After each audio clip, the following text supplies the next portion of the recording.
If your Chevy Traverse is making a rapid ticking sound but won't turn over, you're likely dealing with a power delivery issue.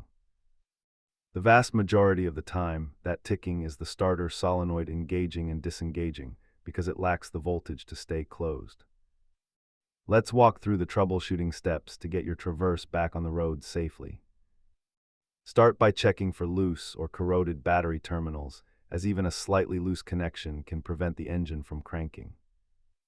These three components are responsible for nearly every ticking start issue in the Traverse platform.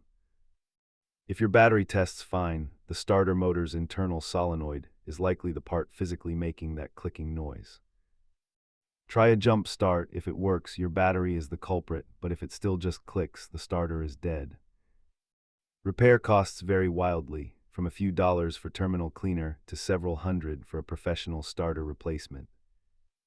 If you're stranded, tapping the starter with a tool while someone turns the key can sometimes get you home. Make sure you have these basic tools ready before you start pulling parts off your Traverse.